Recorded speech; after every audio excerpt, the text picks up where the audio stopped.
placed about as randomly as possible, which is exactly what the aim of it was for. So routing is really, really luck dependent, and sometimes it's great, sometimes it just doesn't work out. It certainly makes for an exciting watch, as the players have opted to do a small divergence here. Both players going for Link's house, but xIceblue checked Link's house and immediately headed over to Sanctuary. And I think COB is heading towards Escape. I think we got a quick map check there too. It looked like the green pendant at Eastern, so vanilla location, and then crystals, unrelated to the Fat Fairy, I believe, at Desert and Hera. Ooh, nice bombs though from the tree pull. Wow, yeah, the 16 bombs, more than enough. Little overkill even. Yeah, we'll see if xIceblue is going to also... Yep, nope, just faked me out. He was heading right for the middle of the tree and then just... going for the tree. Oh, and then you kill the little crab. It's good to pick up that crab bush and see what he throws out. Could get bombs out of that. 20 rupees even. How about a hammer? Nice. How about a hammer? Indeed. Quick save and quit back. You know, at that point, I wonder if heading through the rest of Escape with that weapon might have been a good idea, to at least get to Zelda's cell. Yeah, you're right. The lack of a sword in open mode discourages certain things. Oh, now we're seeing this crab spitting out all the arrows you could possibly want. But when you get that hammer, that's an offensive weapon, and it actually deals some really good damage, some tempered sword damage. Yep. It's kind of low and unwieldy, but it'll put the hurt on him. That's for sure. For those that might be completely new to this, that may not have been here for the previous race, this is an open mode version of the game, which basically takes place after the rainy state of the early game in the normal seeds. And what that means then is that you can start from Link's house or the Sanctuary, as you saw, interchangeably.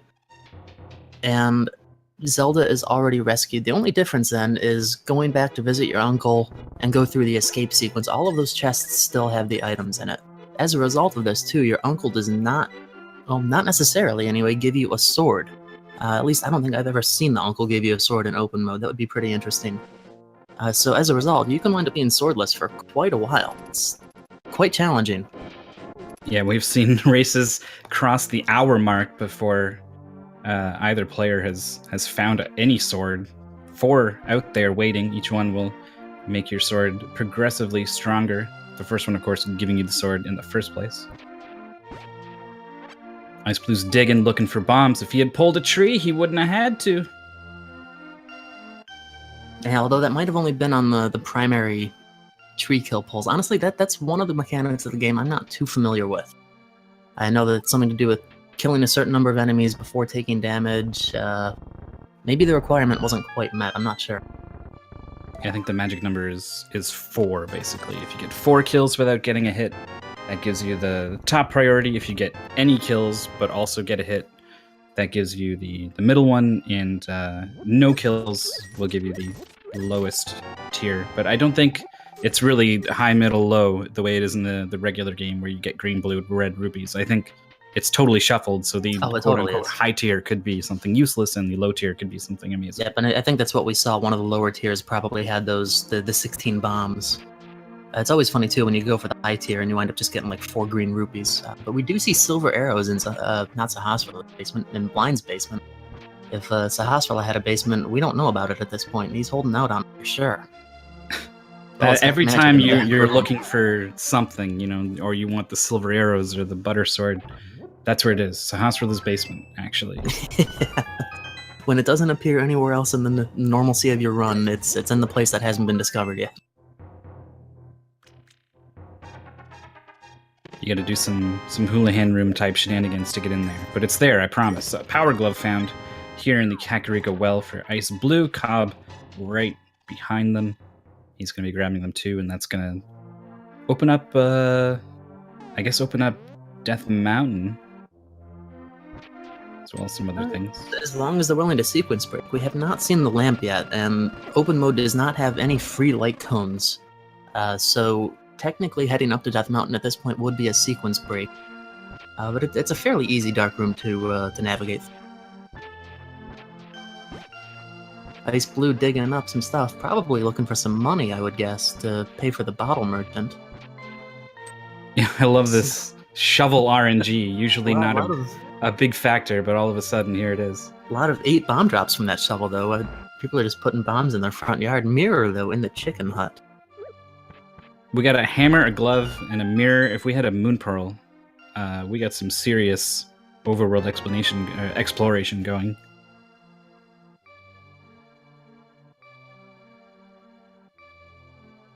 In the back of the tavern's only a little bit of tip money. Probably from that guy that's telling jokes. He's having a great time hanging out in the bottom half. All day. There every day, all day. Unfortunately, bad investment from the bottle vendor, only getting a 5 rupee return on your 100 rupee purchase. Only you could see it ahead of time. But nope, he just pulls it out of his pocket.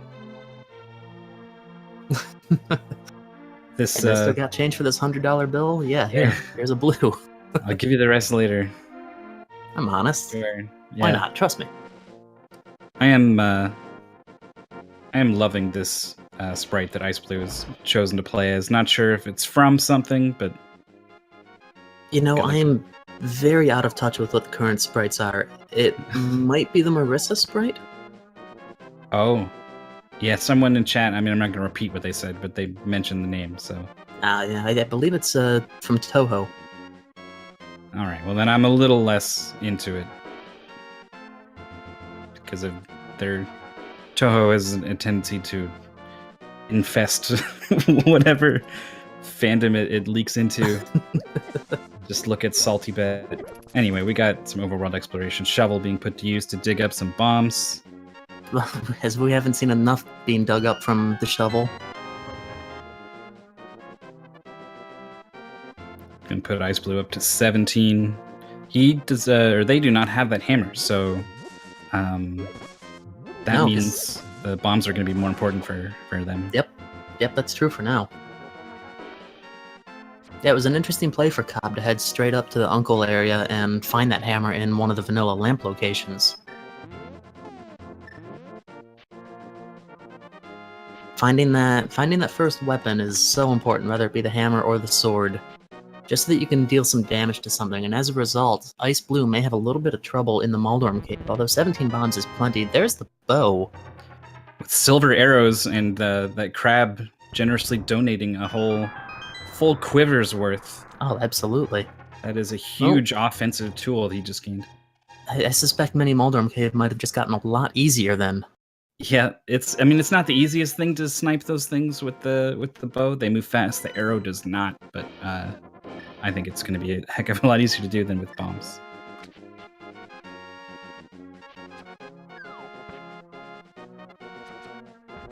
Both players nicely in sync here, despite taking slightly different routes to get here. They all kind of meandered around through Kakariko. Cobb found time to visit Escape and find that hammer, which is a huge advantage. But otherwise, neck and neck. Hey, you know, one of the most interesting things about open mode is seeing earlier route divergences than the standard seeds that we played in the spring. And it's really kind of cool to see such sync throughout pretty much the first 10 minutes of this. Alright, fine, I can open these chests in a different... That one's in the same order. We can get the lantern, blue mail, and another 20 rupees. So at this point, climbing up to Death Mountain with the mirror... well, Cobb is at a pretty good advantage with that, having the hammer. Could head straight up to the Tower of Hera. Yep, that is, we're already seeing this. I thought the hammer, not having a sword, I thought the hammer was going to play a big role just in enabling a certain amount of combat, but then they had plenty of bombs, and they got the bow, and so that's not a thing, but this hammer opening up some routes that xIceblue cannot follow could be where we start to see a major time difference open up. Is xIceblue could very easily get up to the Tower of Hera the same way at this point, but does not have any item or weapon at this point that would be able to defeat Moldorm. Unless we find a sword in the Ice Rod Cave, or maybe we'll find the Ice Rod in the Ice Rod Cave.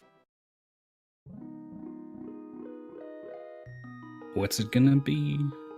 Nothing. Another 50. It's been a pretty generous seed so far with the 50s.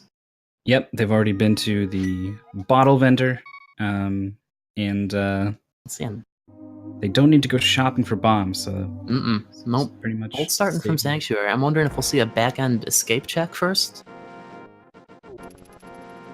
Yep, we see COB heading to the right and xIceblue heading to the left, so maybe one of each. I wonder if the fact that COB has already found something good in the escape sequence has him a little more aware of it, thinking, you know, this might be the place to go. Yeah, could be, and having these 3 chests be right here just make it so much more advantageous to get it out of the way. Finding the powder and the bottle, I wonder if we might even see a playback to Kakariko to visit the Sick Kid and the Bat all at once, since those are both now accessible. We're starting from Sanctuary. Yep. You never know. One thing could lead to another, and it can take you off the original path you wanted to go on, and well, hopefully it works out. Hopefully. And then if it doesn't, you need to be ready to remember where you were going before and jump back on that original train of thought. Hey, we got a sword. Thanks, old man. So you remember what I was saying about Moldorm not being able to be damaged by xIceblue? Well, let's just forget all about that. Yep. I guess that would be like a reverse commentator's curse. Yeah, the commentator's blessing. The commentator giveth, the commentator taketh away. I mean, secretly we're the puppet masters controlling these players. Oh yeah, anyway, so. I hit a button that just says, like, give them rupees every time they approach a chest, and you can blame me for every seed that doesn't go your way. Got another bottle on top of Spectacle Rock, and inside we only have a green rupee. That's not going to be worth much of anything, certainly not the time it takes to gather it. xIceblue does not have a bottle, so they might be interested in heading up there. You're a mushroom when you go to the dark world? I don't think I've ever seen that. I'm coming back around on this sprite.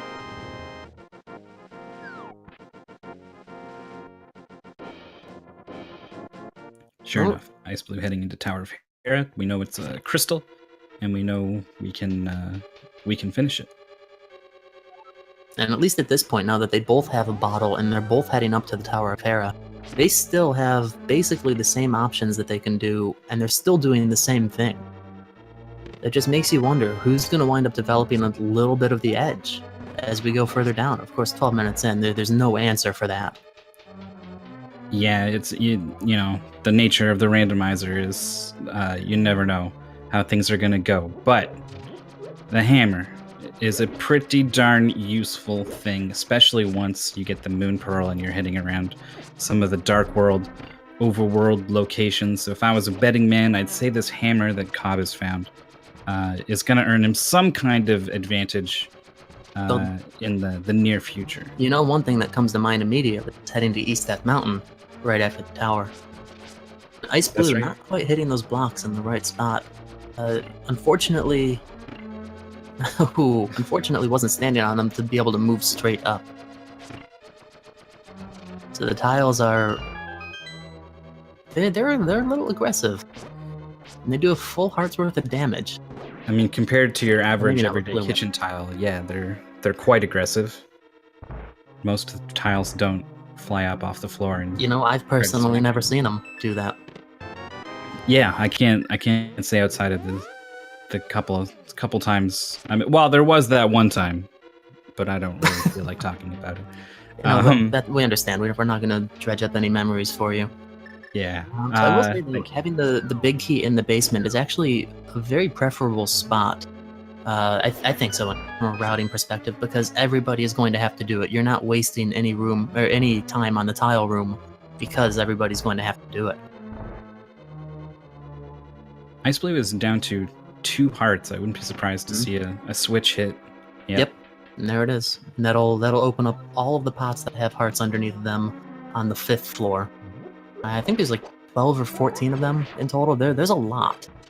Yep, and then way more than... hearts already dropping from some of these enemies. I was going to say, these Dodongos, despite the blue mail, they don't care. They'll still hit you for a full heart with their fire breath, but not going to be a problem anymore.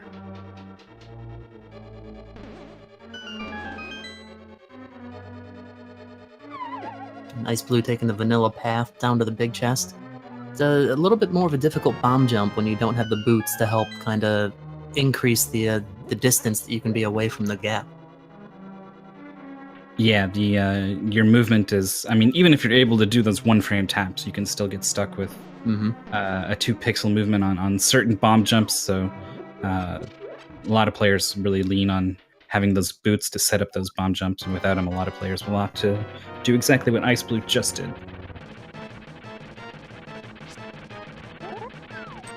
Got ourselves a Moldorm fight. We got denied once, denied twice, coming around again. 3. Oh, just barely sneaks in there. And now this is a fighter sword fight, so you gotta be a little bit honest here. Give Moldorm some credit. Yep, nice and easy, nice and patient. It's going to take you 6 hits with the fighter sword, whether it be a swing or a slash. Yeah, but the spin is still advantageous because of that nice, big, lingering hitbox it puts out. Absolutely. Nice job holding left on the D-pad as Moldorm was trying to knock xIceblue into the pit. Keep your sword out and you hold opposite the direction. I'll come back to that thought in just a moment. We found the Moon Pearl just totally derailed whatever you were about to say. Wow. That's a huge find. You know what? It's close enough to just call it vanilla. Yeah, it's pretty close. We've got a pretty similar array of items as you would in the vanilla game up to this point, really. That's actually really true. Lantern, mirror, gloves, bow. Yeah, that's a great point. Oh, not the middle pit. COB, no. We were gonna see these players be pretty close to each other for a while, and then I was thinking, well, with the Moon Pearl now, the hammer is probably going to be more useful and open up some other locations. Yeah. And now we've got this middle hole fall, which sends you all the way down. COB making their way back to the boss fight, and hopefully this hammer starts paying for itself in a little bit, because COB is now officially behind. Yep, well, it's really going to depend on when xIceblue decides to head to the front portions of Escape. Because at this point, I would suspect COB is going to do East Death Mountain after this. But essentially all of the lower Dark World is accessible as well. Or will be once he beats Moldorm on the 3rd try. Yeah, another fall for COB. The knockback on Moldorm is pretty serious, and if you're not doing the sword out and hold inwards technique, then it's really easy to fall, and that's the danger of using this hammer. Just 3 times damage of the fighter sword, or is it 4 times? Well, let's see. Moldorm takes. I believe that the hammer is going to do tempered damage still, but it normally does. It's 3 hits, so I'm going to guess that it does about 4 bits of damage. You know what? There's a cheat sheet for that. I don't have the numbers offhand. I think it's 4 times the damage. Either way, 2 hits, slam it down the tail of Moldorm. Doesn't even get a chance to go into enraged mode. COB making it look easy on the 3rd try. Where are you going, xIceblue? I think realizing that you need that hammer to get to the Dark World portal from that side. When they were checking those 3 chests in the back half of Escape, I was thinking maybe they'll be a little aware of the front half and you know what it might have, and nope, xIceblue opted to go somewhere else, and that means xIceblue will remain hammerless for some undetermined amount of time.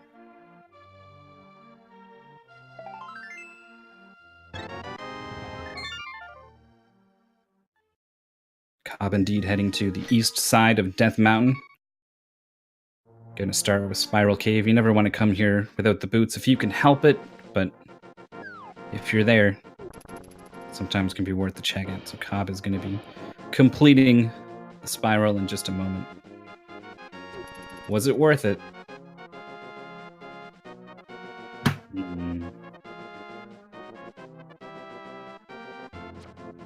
xIceblue heading to Eastern / Sahasrara. It's a green pendant, so another vanilla location here. But with the bow, it is possible to finish it, and it's pretty short. So I don't know. Could be a play to head into Eastern Palace, but that's true. Sahasrara items, and then immediately make the trek back to the left. Just this, not even a screen. It's still on the same screen to visit Sahasrara. Turn in the green pendant. Got a bunch of money for COB up on Death Mountain as xIceblue finds the Ether Medallion. Have no idea whether that's going to be useful whatsoever, or perhaps a totally required item. We'll have to see. Trying to get that bomb onto that switch does get it. Cobb Moldorm finding just wants to give some hugs. Oh, the other two medallions. All right, we've seen all 3 medallions in a span of about 20 seconds. Yeah, complete the full set here.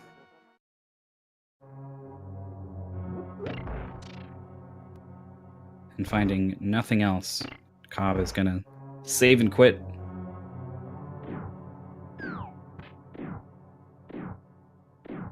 Link's house, and where to from here, as xIceblue has indeed decided to head into Eastern Palace.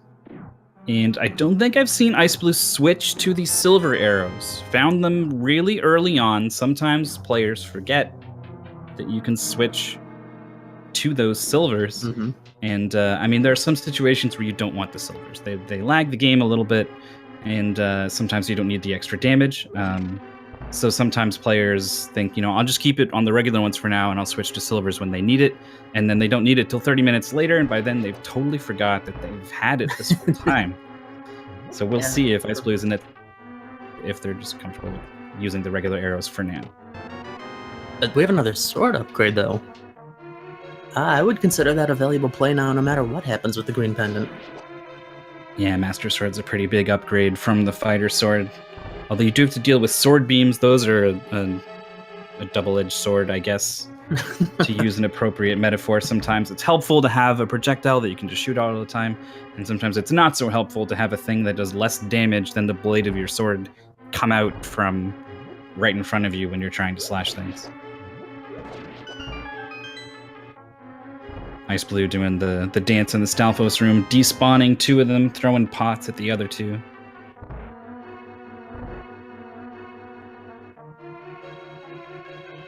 And it seems Cobb's going to check out the second portion of Escape. Full items in the back end of this. And I don't know if we've seen the map yet. I don't think the map was in the back end. So we don't know what might be in the sewer portions as well.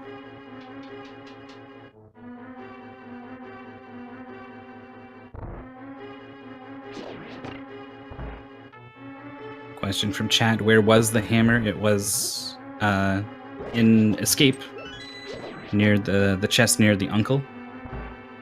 One of the first places Cobb went, and xIceblue obviously yet to have been at all.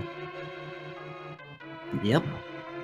Did we get a map check in the Dark World? Because I'm actually surprised to see Cobb back in the Light World at this point. I was thinking that, but I don't think we've seen the Dark World map. Though, well, no, they're not filled in on the trackers, so Okay. I mean, that's never a guarantee, but I think it's a pretty good bet that both players and their tiny little brief trip as a mushroom/bunny to get up to Tower of Hera. I don't think either checked the map. And yeah, you're right, though. Cobb probably should have, on account of this glove, hammer, moon pearl, mirror combination, enabling the exploration of all kinds of Dark World locations. And not only that, having the bow, hammer, and the lantern, I would think pod would have been a very viable option. A lot of items in pod, and if it's a crystal, yeah, absolutely. Oh, and Cobb forgetting to switch to silver arrows as well. One shot would have taken out that ball and chain guard. Instead, xIceblue 4. Down into Escape, visiting the uncle, and is going to find this hammer, and that's going to take away this one advantage that Cobb has had for so long that didn't actually really get put to too much use to save time. So this is a really important moment for xIceblue. Only difference now between the players is the sword up found in Eastern and the medallion differences. Right. And those are pretty readily accessible areas. They're easy to check later on. I would fully suspect xIceblue to pick them up at some point. Could be a bit, but definitely at some point. Cobb is in Kakariko. Might be fixing to loop around. No Titan's Mitts. Not going to be able to get to the Dark World from here.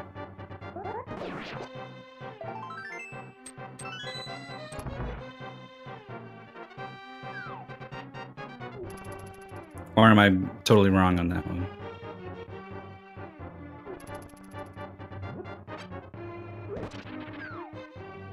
Oh, it is a regular rock. Okay. You need titans to go in from the bottom. Got it. Yep, that's the only difference. Yeah, any of the Overworld, Dark World portals, aside from the one on Death Mountain, the main one on Death Mountain, you do need at least the Power Glove. Oftentimes, I've even forgotten about that entirely and went to hammer down the peg and then walk forward, and it's like, oh, I have a way to lift this. So that's an important thing to remember. Unfortunately... Oh, don't, Cobb! Ooh. Wow, a death. A death in a really weird place, having just transitioned into the overworld. Yeah, well, let's see what sort of exploration this triggers. Starting from the house, probably doesn't want to head straight back there right away. And is suddenly very health conscious, going to turn and pick up those extra hearts. We did see a map from Cobb in that brief moment when he had a taste of the Dark World before getting trapped by the weird, awkward hitbox on the Moblin and the spear sticking out. But in that map, we saw that pendant dungeons were mire, which is great to see when you're a player, and pod, which we pointed out. If that was a crystal, that becomes a very tempting place to go. Lots of items, you have everything you need to clear it. Mm-hmm. But when it's a pendant, not so clear whether or not you really want to head in there. So we're going to see us a house roll check from Cobb now, and perhaps even a Eastern Pod double play. I think overall, I always like to wonder what's on these runners' minds as they're going through these locations, especially so soon after a death. How do you reformulate yourself and regather yourself and consciously think of where you want to go? Do you want to try that same area again? Just clear your mind, go somewhere else? Yeah, it also depends on, how close were you to one of those spawning points that you can choose from the list of 3. So if you can get right back in there, then certainly that's an option. But if you were somewhere very far away from all those locations, even if you wanted to go back, it might make more sense to abandon it and try somewhere else. Yeah, so that's we are seeing Eastern Palace from Cobb. Going to be looking for a sword upgrade, as we know. xIceblue, I believe, did not finish it, so we'll see if Cobb opts to do the same. Now xIceblue is getting a look at this Dark World map. So I saw that Turtle Rock is a crystal. Pod is the red pendant. That was all I was able to see in that brief moment. Myers, the blue pendant. Swamp was crystal 6, I think, and did not see 5. Also, apologies for any background noise that might have just happened. Boeing 737s are apparently pretty loud. I live pretty close to an airport too, so if it's like hot enough that I need to open the window, but not hot enough that we have the AC on, then that window's open, and that can be a thing. Yeah, they've got like a runway approach about 2-3 miles from me. It's really cool. I love watching them, but yeah, it does get a little noisy. So xIceblue heading into Thieves Town.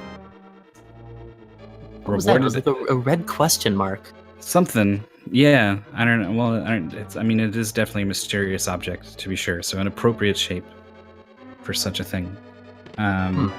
Getting reports now that it was indeed the King of Samaria, and oh yeah, you know what? I should have known that. Yeah, it makes blocks, and it's easier to use if you have a good set of gloves as well. So these power gloves that you guys have found, that's good. But if you really want to go into the line, you'll want to go just one screen over and pick up the Titan's mitts that xIceblue also now has. Very, very profitable trip to Thieves Town here. Yeah, arguably that blue rupee is what really set this trip over the edge. Yeah, time is money, and we found a little bit of money in that time. So, Titan's rods, Titan's mitt, King of Samaria, really just icing on the cake that is the blue rupee. Cobb is deep into Eastern Palace, might see a full clear. They found the bow pretty early, so that's totally an option. Yeah, it's not a bad play, even though it is a pendant. It's a green pendant, which amounts to an extra item. It's still early enough that we don't know for sure what could be at the pedestal. If you kind of want to take that risk and plan ahead for it, that is.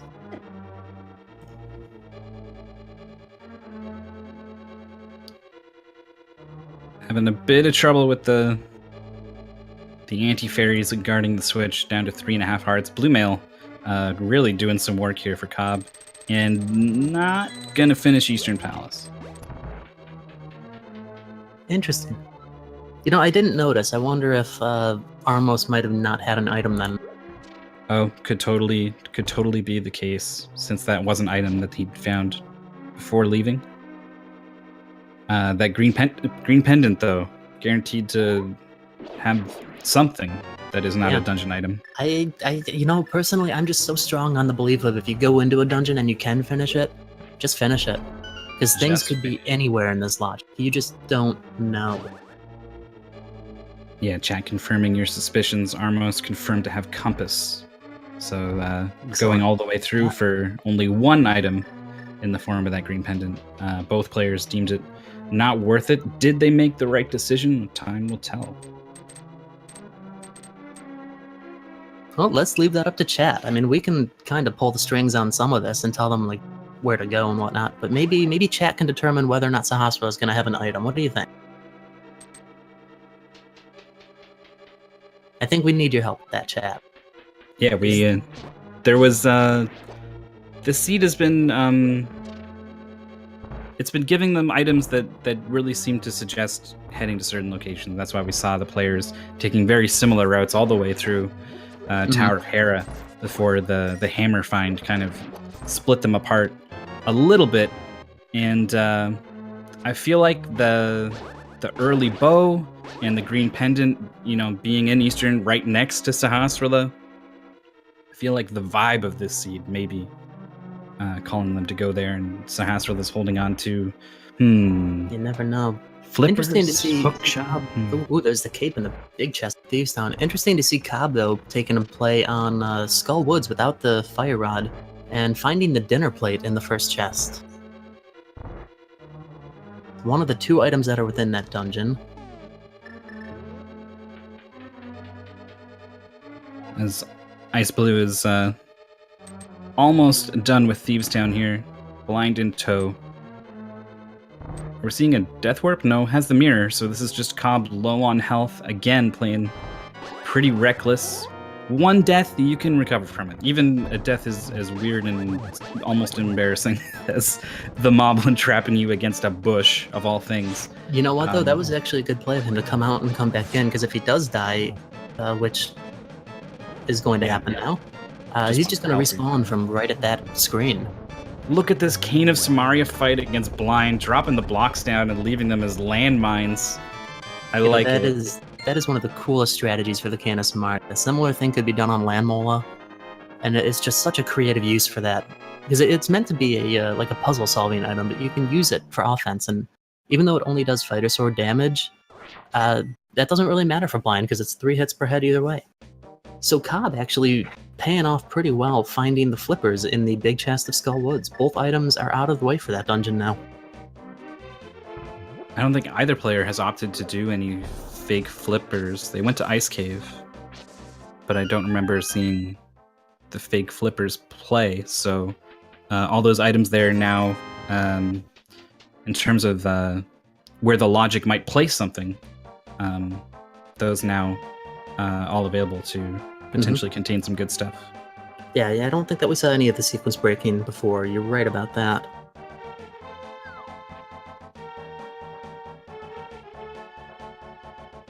Both players out of their respective dungeons are now heading through some of this dark world, overworld locations that have been waiting to be checked since as early as Tower of Hera, I suppose. I guess xIceblue needed that hammer first. Oh, only 20 rupees on dig number 8. Well, it's only going to be a useless item. It's good to find it quickly. Well said. Actually, I like what Cobb's doing right now. Go check Catfish, probably Mirror right after, take care of the Waterfalls, Zora, and possibly the Ledge, all at once. Good routing. You know, it's about checking high-density areas based on the proximity that you're in, I think. So I fully support this play. This area of the game typically not a high density area. Usually you're coming by here early on with like a fake flippers play, or you've run out of options and you just need to go check catfish now. It's not often that you get the chance to sweep through and do everything here in one go, and it's pretty good efficiency. That's true. Wow, if you didn't have enough for Zora, you do now. Thanks, catfish. That's for sure. So one of the new things in this version of the Logic, version 26, is the Waterfall Fairy chest. Similar to Fat Fairy, there are now 2 chests here as a result of the 2 items in the vanilla game that you could throw into that pond, being the boomerang and the shield. So that adds a little bit more importance to this area by adding 2 fully new item locations. Yeah, in terms of balancing it, like I said, this area, not too dense with items. Adding those 2 items to it, I think, makes it a lot more... It makes this area sort of compete with other areas in terms of as a place to check, and I think having more options like that creates for more chances for skill / luck to come into play, and makes things more fun. We got 2 out of the way places being checked. Magic Bat and Zora both coming up with only heart-shaped objects. I mean, I like the heart container, but that heart piece, when you pay 500 rupees for it, you always want it to be something good. Yeah, I don't think anyone ever goes all the way up there and forks over the 400 hard-earned rupees and sees something that isn't like awesome and is like, yeah, that's fair. That's okay. What is it? 10 arrows? Yeah, there's a shortage of arrows in the world. I guess the price is high for it. Yeah, I mean, there's 10. They come as a bundle. They all match. Yeah, they're all from the same set and everything. That increases the value of them. Yeah, you'll make these excuses. Anything you can do to try to validate your horrible decision to pay 500 rupees to King Zora for a mysterious item. Speaking of decisions, xIceblue leaving the portal right on a bush. Let's see how that plays off when we head back to the Dark World. He knows it's a little bit on the inside there. Okay. Coming in from the side, trying to make it work, and it does. All right, perfect, beautiful. I was wondering about that. So you're just gonna get warped right back, but no, nicely done. I thought you were going to say, speaking of mysterious items, we see xIceblue as the purple chest in tow. Unclear what it has. No, for that I would have said speaking of colorful items, but we weren't talking about colorful items right then. I mean, those arrows are pretty pretty. They have like a red ribbon wrapped around each of them. It's like a candy cane. xIceblue is heading towards this purple chest location as COB is not dying to moblins in this row of bushes and successfully makes it to the village of outcasts this time.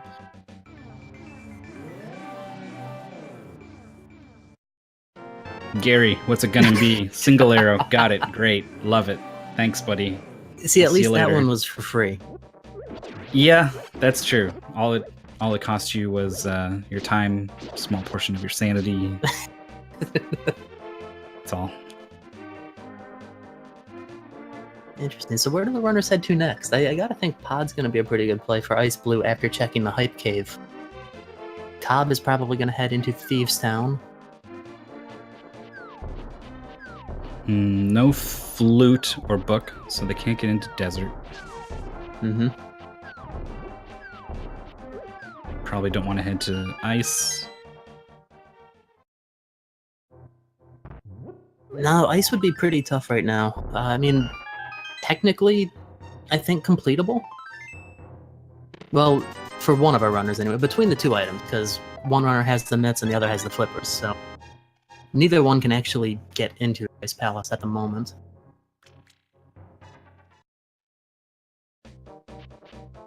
So yeah, I think really what these players are thinking is the dungeon option's not great right now. Let's see what the overworld has in store. I've been waiting for this pod play though for a little bit. I'm really hoping that that's where xIceblue is gonna head.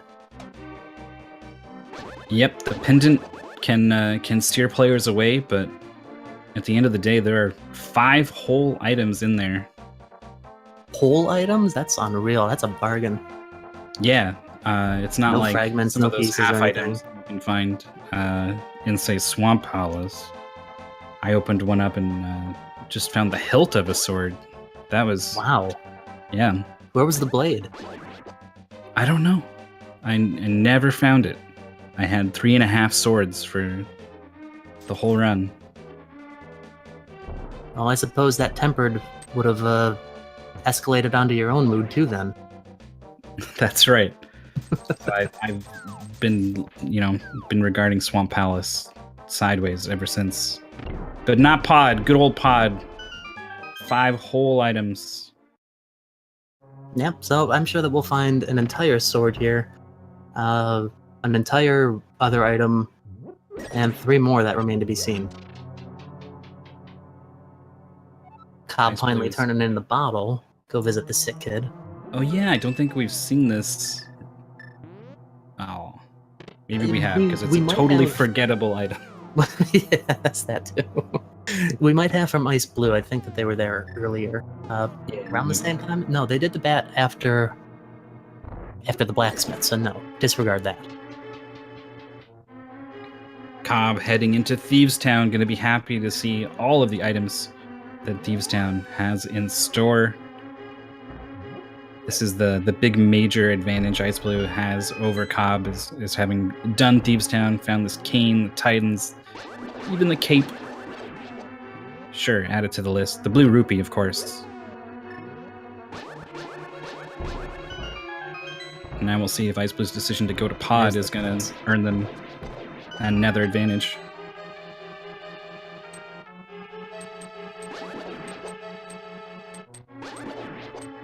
You know what? At this point, it's really between Swamp, Ice Palace, or Pod, because we've seen East Death Mountain.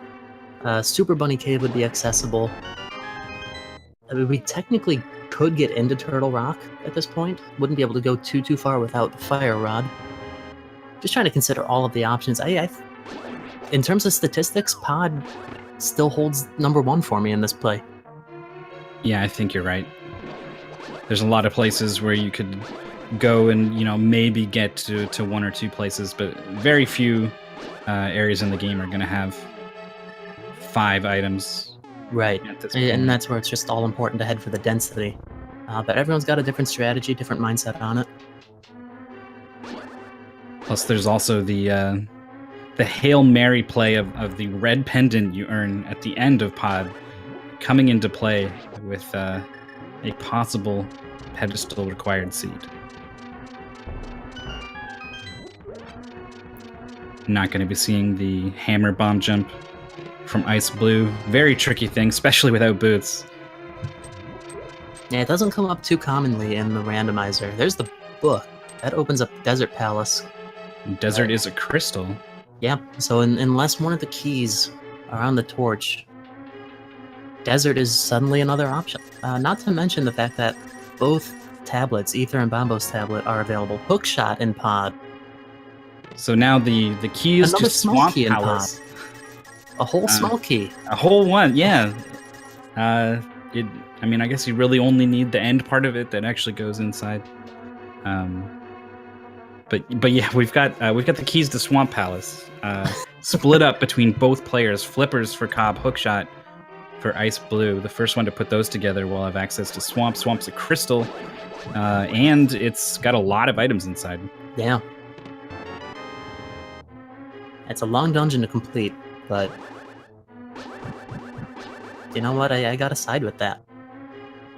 And even though xIceblue doesn't presently have access, as Mythical said, we have access between both sets of items. We know what's available and what's not. But that's the part that, as a runner, can kind of mess you up a little bit. For xIceblue, in this case, might be wondering, well, I have the hammer, and especially the hookshot now. I haven't been to any of East Death Mountain.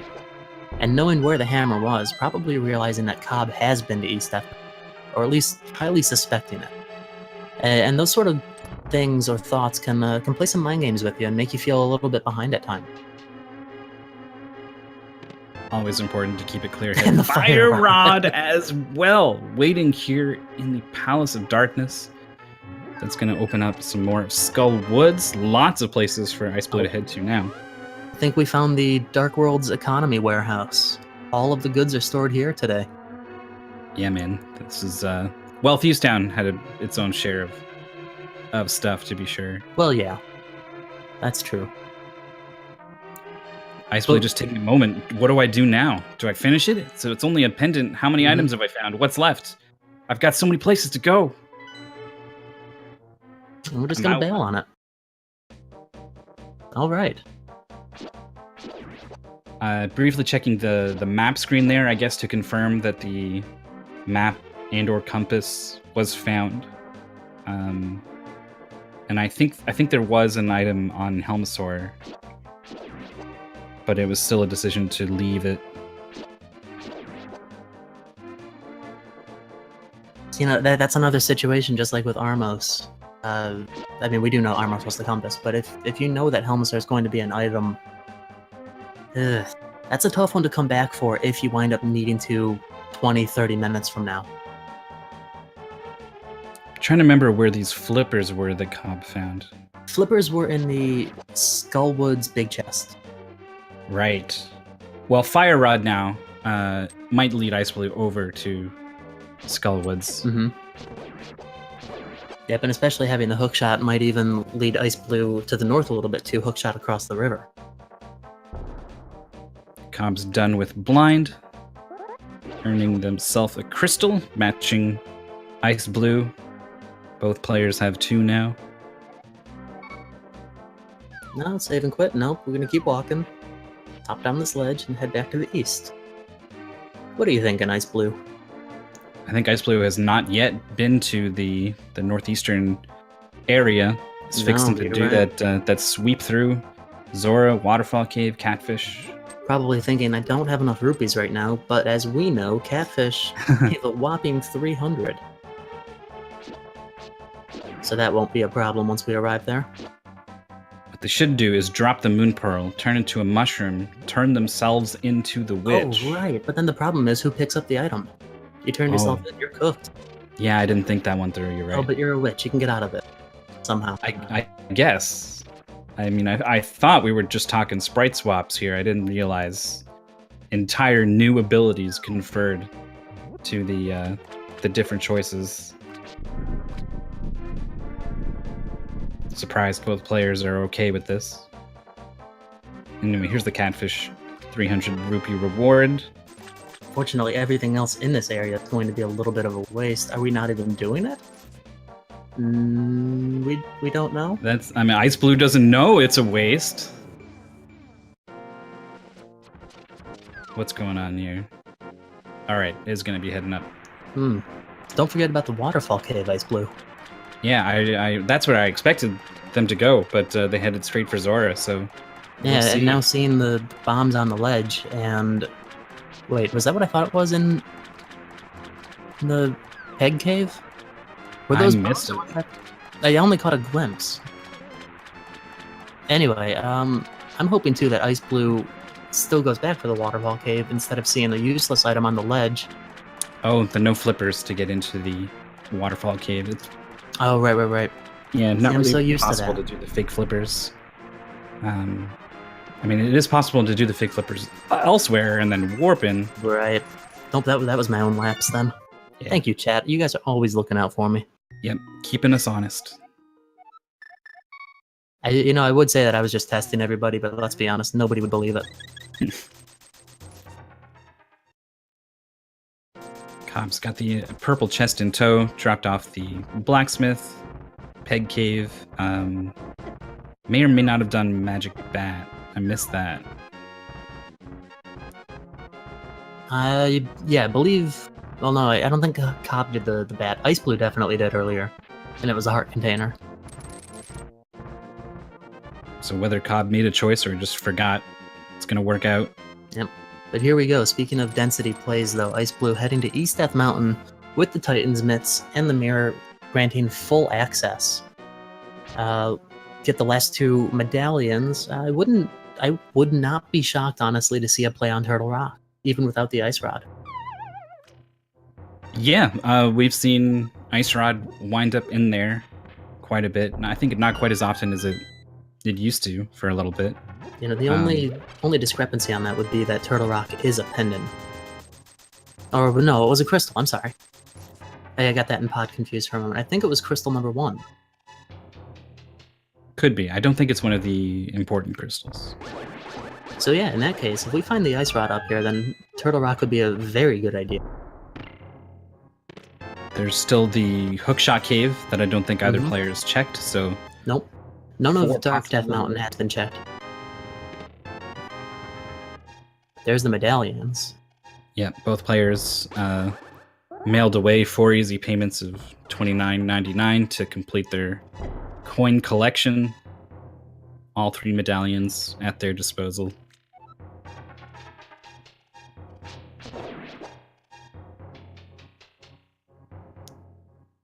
And Cobb, I believe, heading for the Swamp Palace. Has the flippers, but no hookshot. No hookshot, no. Hasn't gone to pod yet.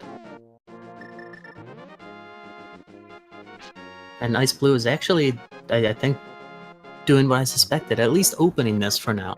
All 3 medallions, you know it's a crystal, you might as well come up this way straight away. Open up the dungeon. Good routing, good smart play. I mean, I would have done hookshot cave first, I think. Just on that off chance you find that ice rod.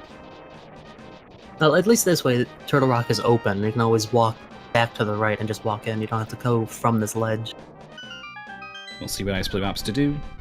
Going in. And then Okay, yeah, no, I would have checked Hookshot Cave first. You're right about that.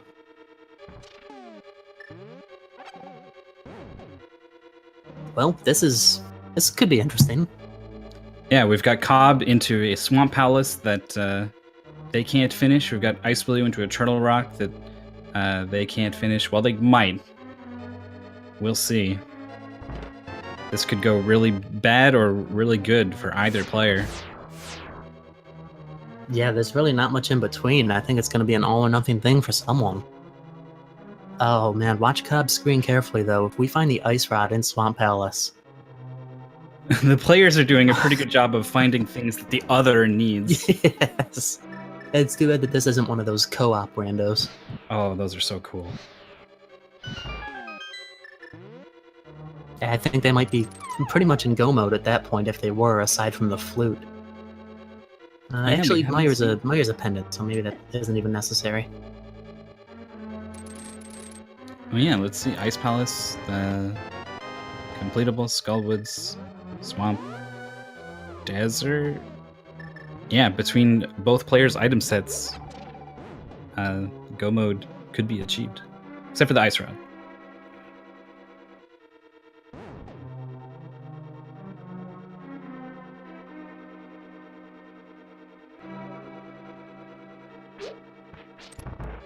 COB doing Swamp the old-fashioned way without the hookshot. Unfortunately, you're not guaranteed to find the hookshot in the dungeon to finish it. No. Nope. At least you're not going to flood the key. That's a good point. Because you know how many times that gets done? xIceblue doing a good job in the chain shop room there. Standing on top of the pegs and triggering the switch to get the invincibility frames, run right through them. Yep. Chain Chomp Room is not fun. This is a somewhat early Turtle Rock. Really not all that early, but coming in pretty well equipped. 13 hearts, blue mail. Mm-hmm. I think they've got at least a fairy, if not a blue potion. Yeah, we've been seeing Turtle Rock come up earlier and earlier as the logic has progressed. You wind up being in the area, having the items necessary to beat it. Previously, it was always... that is just so funny. It's so good. Turtle Rock was always something that people wanted to hold off until the end, and realistically, you know, if you've got the stuff and you're there, it's not a bad play. The thing I'm curious about right now is why xIceblue is not checking the vanilla big key chest. Oh yeah, that is that could be a fatal mistake. We're not in go mode yet. It's probably not the most wise to skip chests, especially if the ice rod winds up being in that one. But let's not think about that right now. Let's hope that it's not, because that's not something I would ever want to see someone go through. Yeah, it's fun to construct combinations of items in different locations that require players to jump through as many hoops as possible. It's just a fun puzzle. Like there are some people who enjoy the idea of of people suffering for their enjoyment. But it's also just a fun puzzle to figure out what is the longest obstacle course you can construct in this situation. And at this point, Ice Rod in that chest becomes probably part of that equation for xIceblue.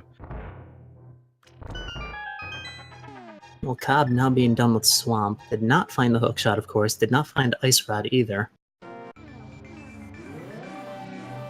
Also, those boots are still out there somewhere. Slim chance. Well, I don't know what the odds are that they're required to. You know beat what? Desert Palace. Just to go off on a little side point, the seed that I played last night had the boots at a pendant Trinex that were required to bonk across the first pit in Mire to get the hookshot later in Mire. So. That's exactly the kind of evil thing that it is fun to theorize, and is absolutely nowhere near as fun to actually have to do. As much as you'd like to think, what are the boots going to be required for if there isn't a key on a torch, but really, really obscure things like that. Yeah, they've got the hook shot, so a lot of the bonk situations that the boots opens up are off the table in terms of being required, but you still got the bonk rocks, the King's Tomb, the torch in Ganon's tower.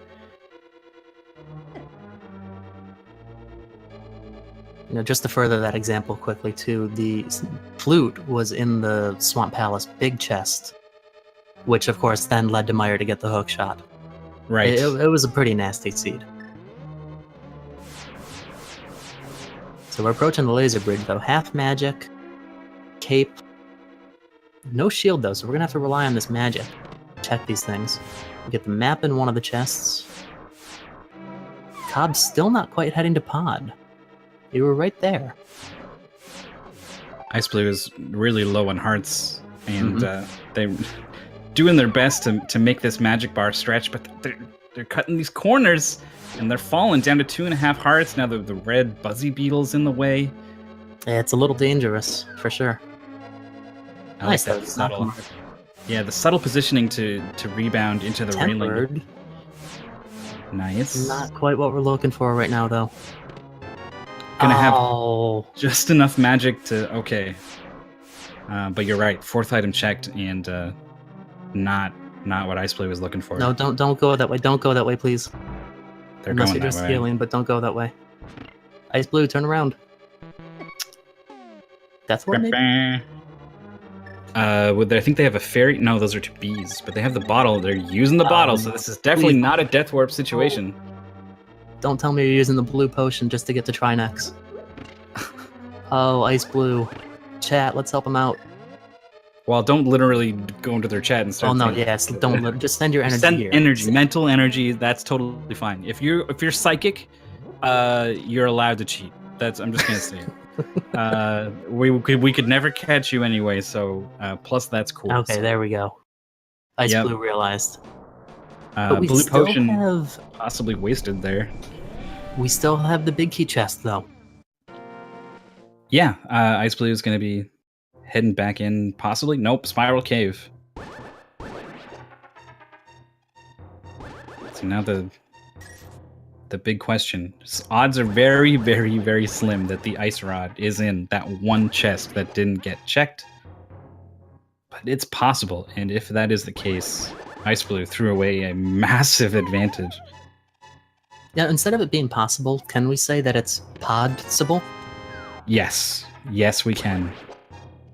I'm going to allow that, despite what other people may say in about 5 seconds.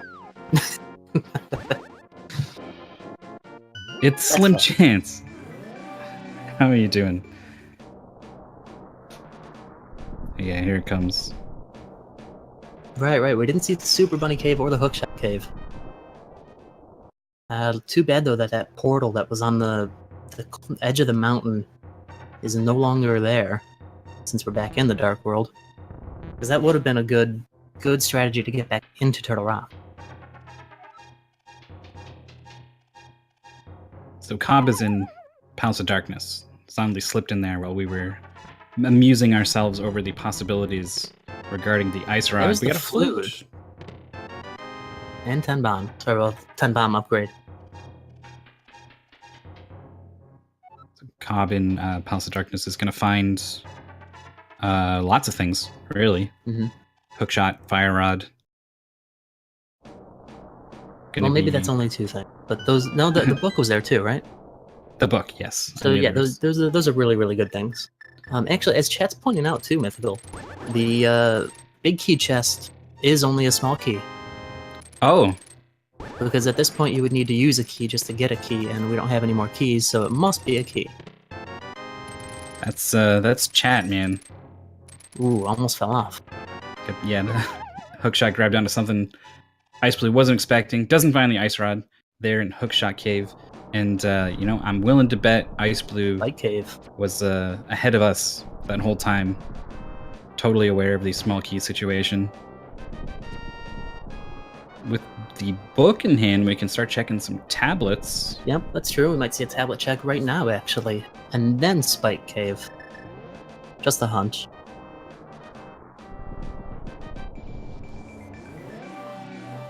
This Cobb is struggling a little bit with some of these beetles, just trying to set up a block to hit a switch. Just another 3 bombs. Right back into the Dark World for xIceblue. Seeing maybe a Spike Cave check? My money's on that. We got plenty of ways to deal with the Spike Cave. Well, Blue Potion would have been one, but we've gone ahead and drank that.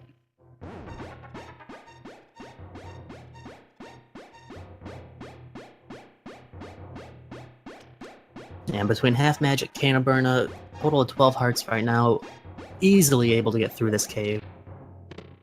To find 10 arrows. It's gonna be a save and quit. Now that must be the unmatched set of arrows, because those were free. They can't be worth that much. No, they're horrible. They're all skewed to one side. One of them's just cracked straight in half and, Oh, wow. Yeah, and hastily taped together. xIceblue might as well only have 30 arrows right now instead of 40. Yeah, they're no good. You're more likely to shoot yourself with those arrows than you are to shoot anything else. You might wonder about the physics of that, but I mean, you curve it just right. You know what? Physics are weird. Anything can happen.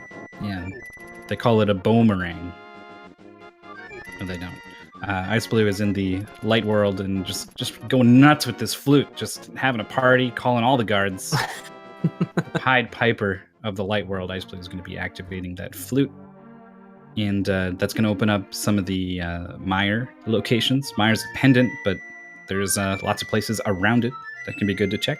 Yep, I think that would be a good play, actually. Between checking the Mire Shed, Checkerboard Cave, Desert's a great place to go at this point.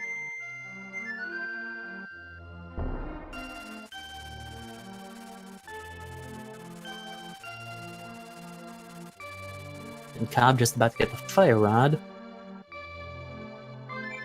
We already have both items out of the Skull Woods dungeon, so I have to wonder when you go back to do that, knowing that the only thing you're going to go for is the crystal. It might seem more advantageous to put off on it. Not do it immediately. Yeah, the odds are... I mean, the boots are out there somewhere. That would speed up your trip through Skull Woods at least a little bit. You could find a better sword. So, you know, no reason not to do it later, unless you are starting to get some suspicions about the pedestal, and you wanted to work a pedestal check in there. Mm-hmm. That's true as well. So xIceblue is heading into Desert. Desert is a crystal. No boots, so probably gonna make a priority of checking the torch. Which is a small key. Ooh. Denied. If the big key happens to be in this next chest, though, then you could at least get to Land Mola without technically sequence breaking. But if you were to go into the second half of the dungeon and grab a small key and then come back, I don't think that the logic actually intends for that. In fact, I know it does. So yeah, at this point, we can probably get one of the items out of the big chest unless it has the map or compass, and just go ahead and defeat Land Mole and maybe come back for that torch once you find the boots. Which, too bad they were not right there. That would have been fun. That would have been really fun. xIceblue is out, mirroring back to exit and check the other half of Desert Palace. As COB is coming up on the end of the Palace of Darkness.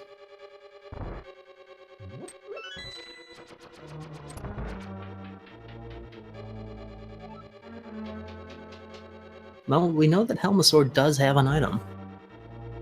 We're pretty sure. I was not curious to 100% sure that he has the item, but... Yeah, I think I saw the map and compass on COB's pause menu. Okay. Turtle Room not going so smoothly, but it did go, and that's going to be good enough.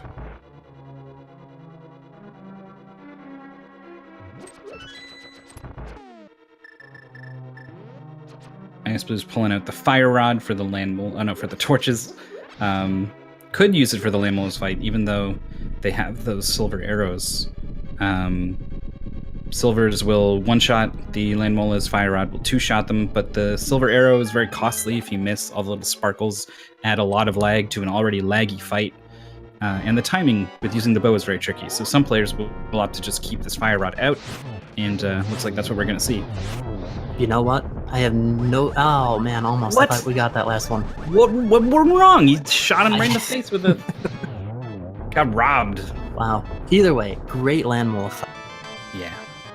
Oh. Just a compass. Helmasaur has the mushroom, though. Okay. All right. Keeping the dreams alive of something. Well, maybe we'll see then what would have happened if Marissa could have turned herself in. Yep. Absolutely. In fact, she'll be wishing she can still go ahead and do that if it turns out to be something good, because the chances of xIceblue heading all the way back to the end of Palace of Darkness for one item seems like a pretty low chance of that happening. Not to mention the fact that the time it would take to do that, being that it is only the one thing, how do you remember to do that? That too. Nothing of value in the Mire Shed, only a 5-arrow upgrade and 20 rupees. I'm trying to think of all the dangling threads that the players have left. Well, COB's about to tie one of them up right now and finish off the Swamp Palace. Yes, with the hookshot and flipper is going to be able to finish off the Swamp Palace, but we know Eastern Palace not going to have anything, but technically that's kind of still dangling. Well, Green Pendant, I guess, could be something. So yeah, officially a dangling thread in Eastern Palace. Skull Woods, items found there, but still not completed. That's open. Turtle Rock, we've gotten through mostly, but haven't fought the boss there. And Pod for xIceblue as well. So yeah, lots of unfinished, unchecked places that these players have to remember. That have to keep. First look at the red nail, though. Oh, look at that! Sweet purple hat, red dress. That is nice. It's a great color scheme. Oh wait, the hair is red. Adorable. It matches her sword.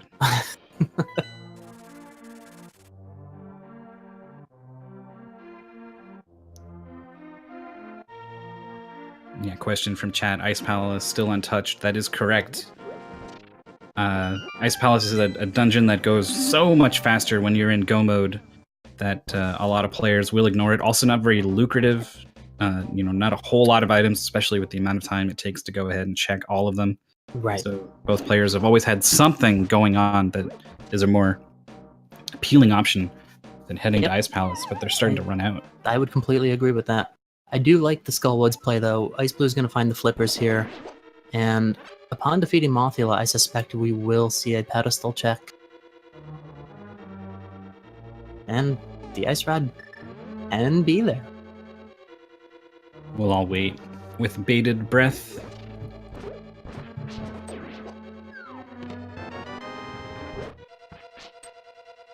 But I guess definitely don't start waiting now. There's a good chunk of Skullwoods left. And you only got so much breath. COB putting the hook shot to work. Both players are bootsless. So this hook shot can be used to speed up a lot of your travel when you don't have the boots, and it's knowing all the optimizations, all the places where you can use the hookshot in that way is it shows a player's experience. I think it's one of those things that you don't really start to incorporate into your repertoire of abilities in this game until you've really put some time in. It's actually a great mechanic to use, and we saw xIceblue try to hookshot above the pit in the previous screen, and that actually can work. If you just hit that switch on the floor, walk up a couple more steps, you can connect to those skull pots that are above. But picking up the flippers, moving right onto the back end, we found both items, so I suspect that xIceblue is going to head straight to Mothula. I think there's a pretty good chance. xIceblue has shown that they've been able to keep track of dungeon items and know when you're kind of done.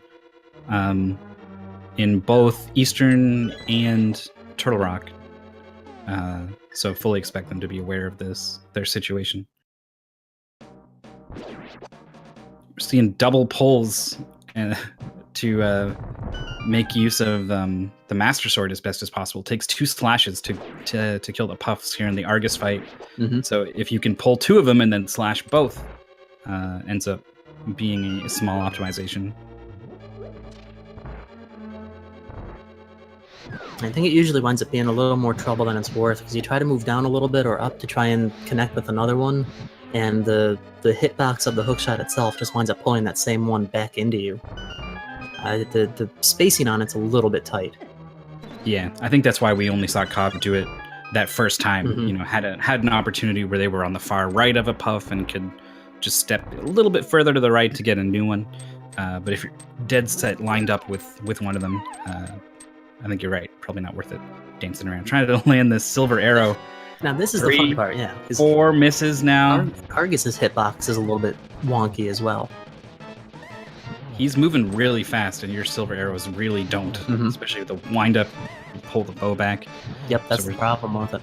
Resorting to the sword spins here, a bit slower, but a heck of a lot more consistent. This xIceblue in a Mothula fight, red mail and everything, not going to be a problem, but having trouble landing these hits. Just a red rupee from Argus. Did we go back and see a big chest check, or are we good on items there? I didn't quite get a look at the menu.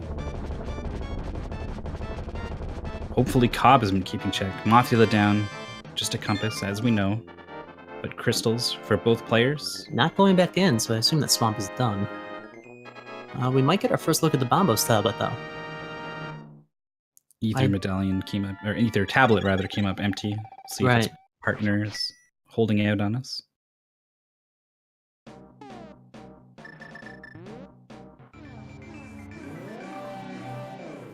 And here we go, chat. Pedestal check. Here's where COB just finds the ice rod right now. That would have been actually pretty funny.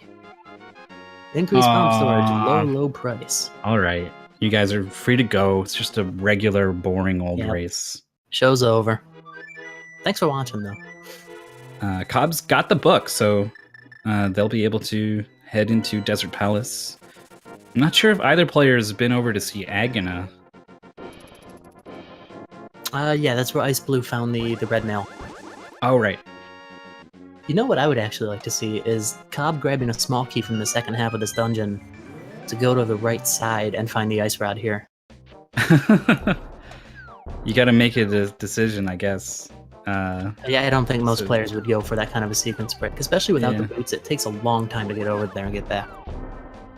Yeah, this is the first dungeon you do after you find the boots, so I think it's no coincidence that it's filled with these really long hallways for you to just dash all the way down. Yep, I would agree with that. I think Ice Palace is going to be holding out on us. One of the worst offenders. No one wants something key locked up in an Ice Palace.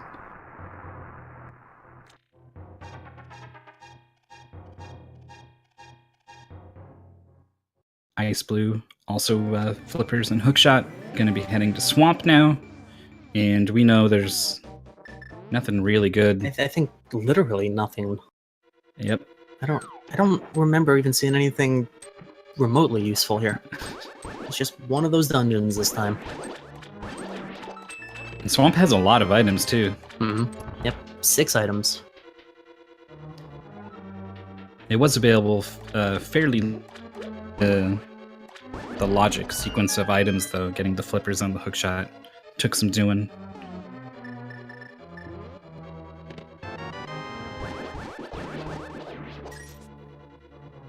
As COB's doing Desert, both players just kind of trading off, doing the dungeons that the others have already done.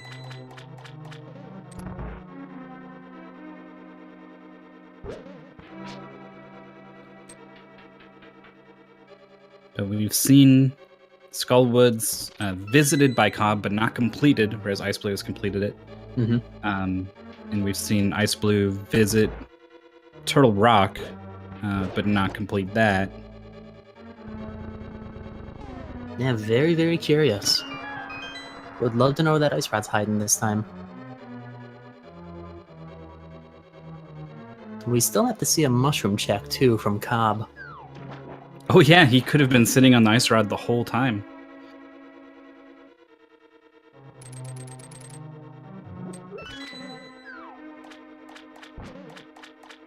Into the Landmo fight, we're going to be seeing Silvers this time around. Well timed to take out 1, 2, and third one going to be hard to track down. Going to let it go.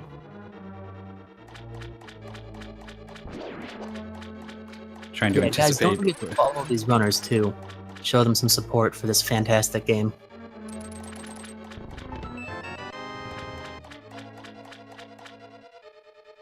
Landmole is down for COB. That's another crystal. Still needs to finish Skull Woods. And then there's the Turtle Rock and Ice Palace that neither player has been able to finish. Seems xIceblue is just heading straight to the back of Swamp Palace, realizing that the ice rod is literally the only item, probably the only item necessary, sans the big key being on the torch in Ganon's Tower. Not a bad play, I think. If you're looking for just one item, head straight down here. There's the 2 chests below this room. There's the Waterfall chest and Argus. It's 4 locations in a relatively quick succession. If you're looking for multiple items, I think it's best to just stick through the entire dungeon. But if you don't find that ice rod going this way, you still go back in and check that west side, right? Yep. Yeah. Had to be some crazy talk. Well, I'm not known to make gambles, so that would not be one for me to start taking now. So where is COB off to? Heading southwards towards Lake Hylia, perhaps finally sighing, shrugging his shoulders, and heading towards Ice Palace. You know, here's another question. Has anybody visited our friend the Hobo? Since none of them did fake flippers earlier, and they got flippers relatively late. Yeah, he could be holding out. He could be like, man, it's really hot. Good thing I found this weird rod that cools me down. Too bad I don't have a magic meter, though. It's kind of useless. Yeah. Seeing a map check there again from COB, just making sure he is in fact about to head into a pendant dungeon, or a crystal dungeon. Of course, if he was paying attention to the music after walking in, that would have also been a signal of what type of dungeon it is. Pendant dungeons always have the light world music. Yep. Vice versa for dark world crystals.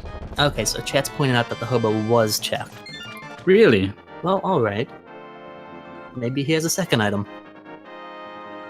That seems less likely. I think the odds of chat being wrong versus the odds of a mysterious second item.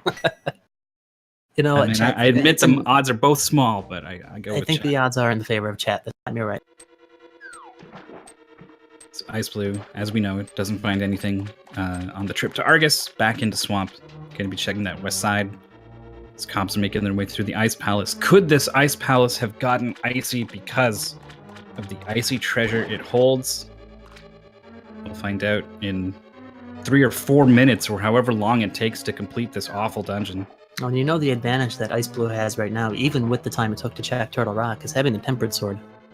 Argus is going to be, or Argus was sped up as a result of that. COB is going to have a little bit less fun, I should say, with penguins, perhaps. Yeah, for bosses, they've got the Fire Rod, they've got The Yeah, bombos as well, half Cold magic. Stare. Yeah. But yeah, with half magic and fire. Lots of tools. But it's for things like the rooms with the penguins, where you're not really thinking about pulling out a powerful item to deal with them all. You typically just rely on your sword, and it's rooms like that where the sword difference really starts to become apparent. Mm-hmm. And again, no flooding the key because we had already gone down and picked it up. Couldn't come into this room beforehand. Cobb setting up for a bootsless Ice Palace bomb jump and gets it.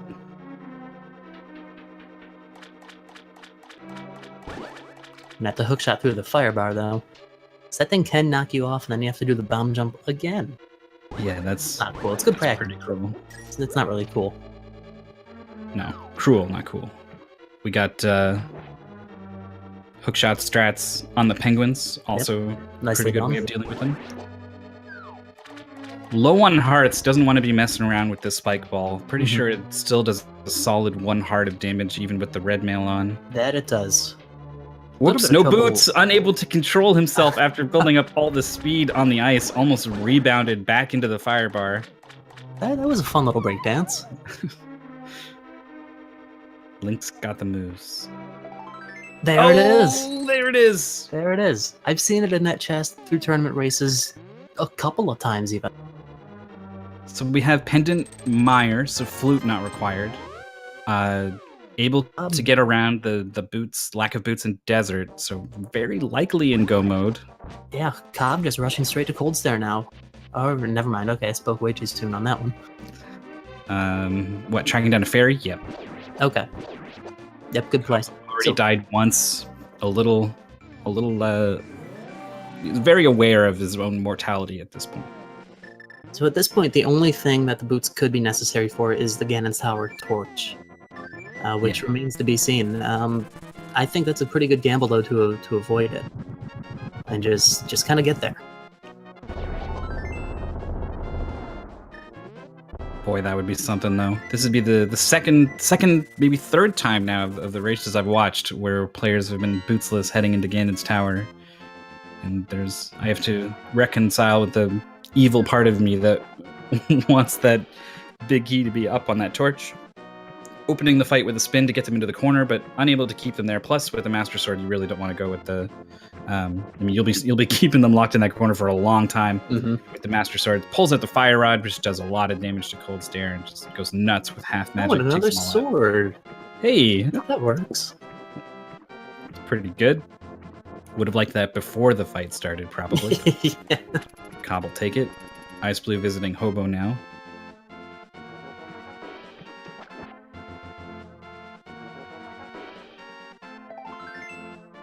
So where are we at then? I believe Cobb only needs Mothula and Turtle Rock. Yep, and XIceblue needs Ice Palace, and then to finish Turtle Rock. So just a tiny bit of Skullwoods and then a whole Turtle Rock, whereas XIceblue has a whole Ice Palace and then a little bit of Turtle Rock. So it's actually fairly close. Fairly close. I think I would give the edge to Cobb in this case, though, because you can just head straight to Mothula. Ice Rod is in a relatively kind of go mode location in Ice Palace, as if it's like right on the way of where you're heading. But who knows what else we might try to check. XIceblue snatching that key with the hookshot and getting out of there. Yeah, there's still a fair amount of redoing parts of Turtle Rock when you go the second time. Very unlike the way that Cobb is able to go straight to the end of Skullwoods here. Right, I mean, it'll save XIceblue a little bit of time getting through Turtle Rock, but I mean, all in all, that dungeon is so linear that it really is like a full clear every time you go through it, irregardless.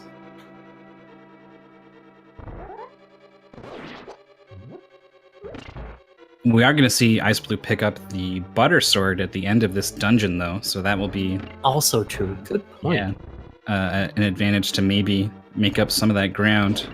And actually, we may not see Cobb pick up the sword from the laser bridge, because I believe that you had a small key before even getting there, so you could just go straight to Trinex.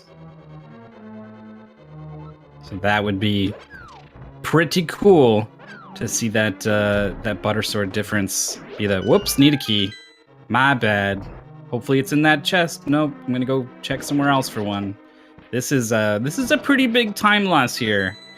I mean, I guess there's all kinds of time losses that happen that you can point out in a situation. But now that we finally see exactly what each player needs to do, and mistakes like this that cost a fair amount of time really start to jump out. Mm-hmm. You know, I could still safely say that while I think Cobb is slightly ahead, I think this could easily be anybody's game. I think you're right. The difference isn't overly huge that a play on left side Ganon's Tower versus right side Ganon's Tower wouldn't completely overturn it. xIceblue trying to use the hookshot iframes over the big yellow eye spike, and unfortunately the hookshot does not go through that. Oh, that was actually really nice though. Yeah, didn't have the boots to straighten themselves out, so use the hookshot to kill your momentum. I didn't know you could do that, honestly.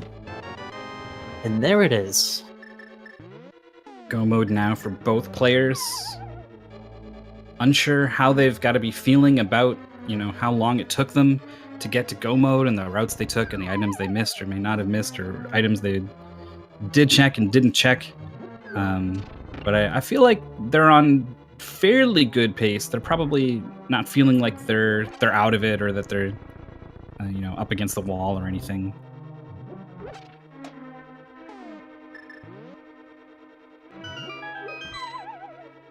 Mothula down for Cobb. As xIceblue heads into the cold stare fight, going to be popping it open with Bombos to give themselves as much magic to play with for this second phase. Going with the cape strats, alright. A little bit safer. You have the red nail. Cold stare's not going to hurt you that much at this point. But just those couple of hits and it still can add up. Yep, it is certainly adding up, down to half health. I mean, those puffs are almost dead at this point. Except for that one that already had 5 hits left. My goodness. Resilient puffs nice. finally Nice. taken down. And hello, butter. You know, maybe that's why they were slipping away so easily, because they had butter? Yeah, they were oiled up and ready to go, as they say. I don't know anyone who says that. Well, I don't say that. That's I mean, the kind of people who say that are the kind of people you probably don't want to be. Anyway, we got 6 crystals for both players. 7th one. Turtle Rock for coming up. Yep, Turtle Rock. Cobb's going to be the first one there. He's going to have a little bit more work to do, as xIceblue already made his way through it. But overall, advantage Cobb going forwards. It's going to be close, though.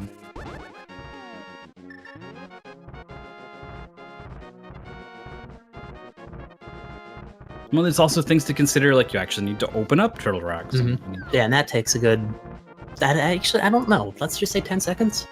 Something like that. Which, I mean, it doesn't seem like a whole lot, but that's 10 seconds of you standing there doing nothing. While xIceblue is racing up this mountain, look at this cutscene. Oh, it's so long. The head fading away. Let me in. Yeah, that was about 10 seconds. Ish, plus or minus a little bit. It's close enough. It's as close as we could possibly hope for. Yeah, I'm not too much more precise than that anyway. That works. So yeah, Nice but blue. here's where we face the dilemma. Cobb is going to have to still check everything that's throughout here, whereas xIceblue can head straight through, not going to have to do the torch room to the right again. And I kind of wonder if that might be enough for xIceblue to actually pull ahead of this. Actually, I think it will be. Yeah, I think we overstated Cobb's advantage, underlooking just how long it takes to open up the dungeon. Definitely. At this point right now, xIceBlue's ahead. The impact of the gold sword versus the tempered sword. Ahead, but still very close between these two players. Mm-hmm. I think we'll see the gap widen a little bit through the rest of Turtle Rock.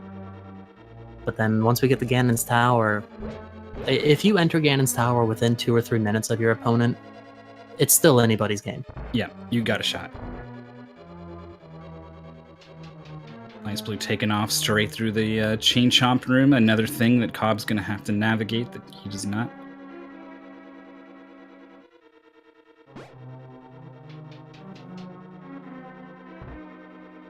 Well, then I'm just going to outright say it. Chat, get hyped, guys. We have a race. Yeah, I've seen a couple of one matches, long before anyone enters Ganon's tower, and it's still, it's fun to see the players doing their best. But at the end of the day, you really want to see a race, and today we got one.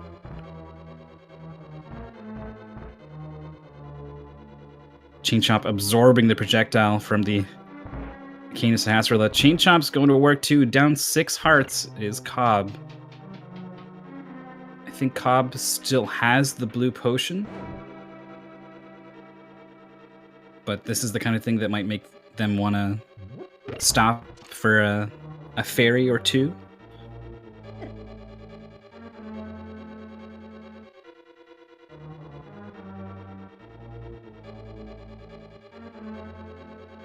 And just like that, I mean, it's really remarkable to see just how quick Turtle Rock is when you can just go straight through it. It feels like this huge, long, and drawn-out dungeon. But that's really, I guess, when you just have to check everything. Yeah, xIceblue is coming up on the Trinex room. Very familiar with the way there, having been here Yes. just 20 minutes or so ago.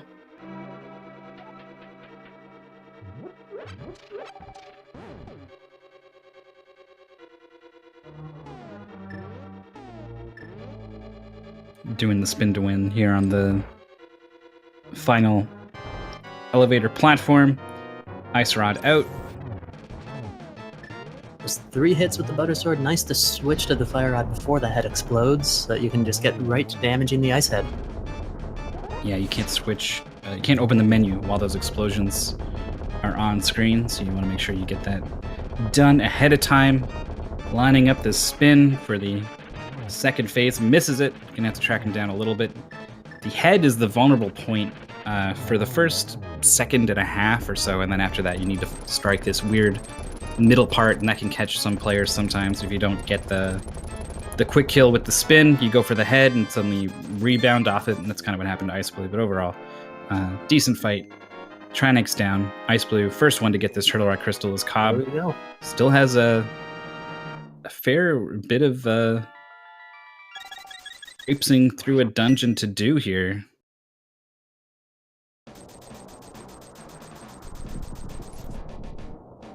Nice to find that extra heart container, although we do have the small keys to just get right through. And I'm sure that Cobb does realize that, so yeah, we'll see then if Cobb is going to wind up going down there to look for a better sword, which we know does exist down there. Alright, I see some of you have started already. You guys know the game at this point. Where's the big chest going to be? Or the big key? We know where the big chest is. That's always in the same spot. I know where the big chest is. I would hope so. That's not randomized. Yeah, but I don't know where that big key is, so I'm going to guess it's in the 19th location that they check. I actually won this game the last time I commentated a race. I did too, actually. I went with lucky number 8. And all right. Well, we both can't win this time unless you also go 19, and that's boring. Maybe we can if we just... Oh, both players check it in different orders, right? And find the same something thing like that. as the 19th. Well, there it is. It was number 1. And there's a small key. Well, I lose. So, you know what?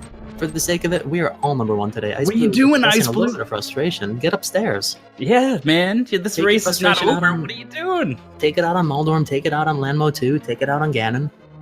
That's right. Leave Agatu alone, though. He's cool. I don't know. You gotta kill him. You can't just leave him alone. Well, he kind of kills himself. I mean, I guess you're... Yeah, I mean, you're not the one that pulls the bat out of his bat. That's right. I'm not really sure what happens there. It's like, I don't know, some like CSI meets Dracula stuff or something. We've got Cobb having a bit of a sloppy Trinex fight. This is another Tempered Sword versus Gold Sword situation. probably those heads wouldn't have got off the ice attack and lagged the game with all the sparkles and stuff. Definitely a slower fight, but also the second phase, 2 hits, including the spin, not going to do it.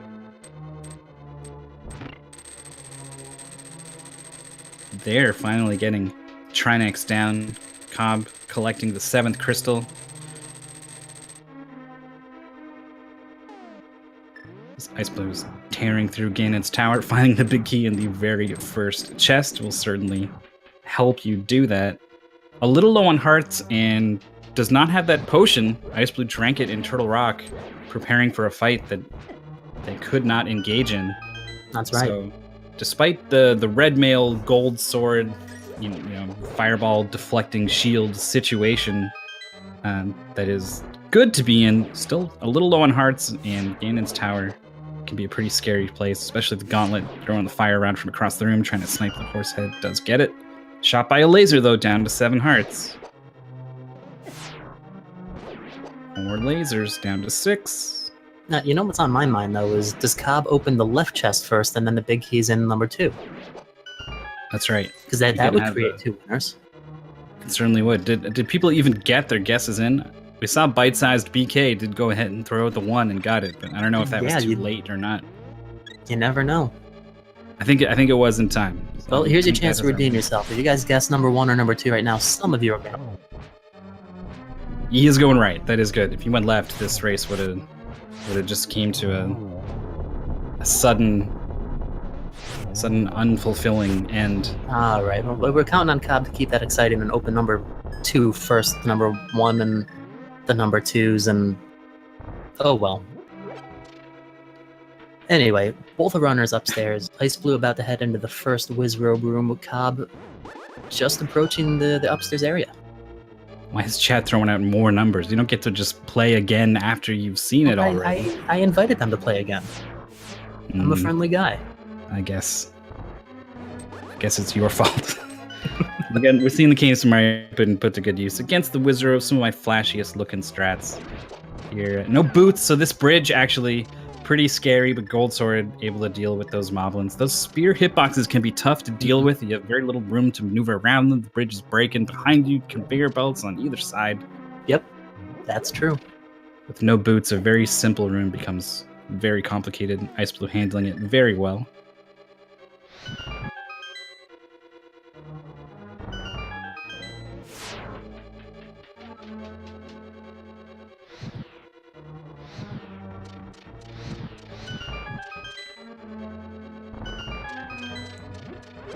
xIceblue has successfully not despawned all the sprites at the end of Ganon's tower. Oh, that is just the worst. Yep. Going through the... you go up the stairs on the same frame that the door closes or something like that, and... Yeah, if it's from when the last torch goes out, if you go up the stairs on the same frame as that, it despawns all the sprites upstairs, and the only way to fix that is the mirror. Yep. You might think, well, what does it matter if the sprites are despawned? They're just not in your way. Well, it turns out Ganon is a sprite, and he's not there. I believe Moldorm 2 is as well, and you can't hookshot across them because you can't beat them to make the chest appear. Yep. The only reason I think people know Ganon isn't there is because you can hover past Moldorm. Otherwise, people would just get stuck there, while Moldorm being very aggressive, coming right up against him. There we go, just 2 quick hits with the butter sword. That'll take it down. Validation map, so now we know our way around Ganon's tower. That's good. Yes. You know, there's potential to get lost, and it's a very real threat that xIceblue is aware of. Doesn't want to throw the race away. No. Can't say I blame him for that either. COB not having a great Lane Molas fight here. Trying to line up the fire rod, not going well. These moments matter. If xIceblue falls to Ganon, that could be what COB needs to get back in. Getting nice, a double, nice. That lingering hitbox from the fire rod. I wonder if because COB had a little bit of trouble with the silver arrows on Landmo 1, he decided to switch to the fire rod with this and give that a shot. Yeah, and maybe not so tricky. Used to using the fire rod, so... Could be. xIceblue into this Ganon fight, getting some awkward patterns, but I think did manage to double there. Here we go. Aga 2 is down. Oh, come on now. This is a PG-13 stream. Anyway, xIceblue feeling very active. At this point, you know your opponent has not typed in the .done.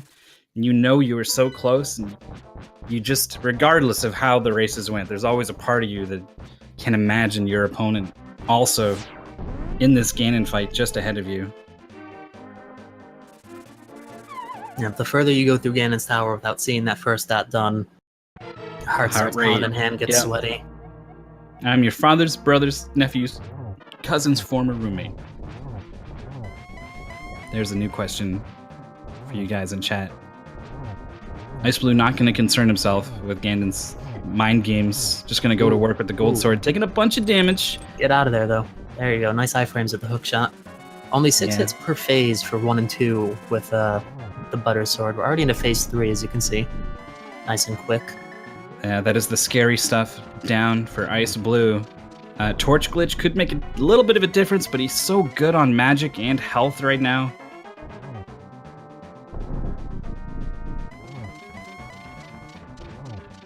He's pulled out the lantern, doesn't want to miss Torch Glitch. Did you find the arrows in the light world? Yes, they were in one of the easiest places, Ganon. Thank you for that. Uh-oh. Woo! Close there. The readjustment there as he detected Ganon coming right at him. Good heads up play there. He could have easily gotten knocked down, and that could have been really something. So xIceblue's heads up play. I was actually expecting it. That's such a scary location. Oh, there it is. The final arrow. xIceblue. Hit number 4. Gonna be picking up the win in a very close race versus COB. Yeah, I mean, let's be honest about this. COB's right at the doorstep of Aga 2 as the done came through. This is a close race. GG's to xIceblue, though, finishing in first place with an SRL race bout time 1 hour, 41 minutes, 39 seconds. This could have gone so many ways at so many different points throughout the runs. Players often had, sometimes there's like an obvious play. You just got something that opens up one really good place. I'm going to go there. But these players, I feel like, often had, 2, maybe even 3 good plays to make. And they tackled them in the order they did. And the result is this just a couple minutes gap between them. But, those decisions were made just a little bit differently. Could have easily been flipped around. Mm-hmm.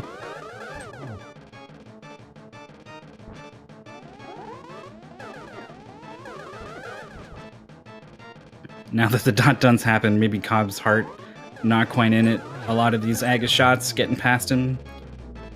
Had to work for that double and does get it.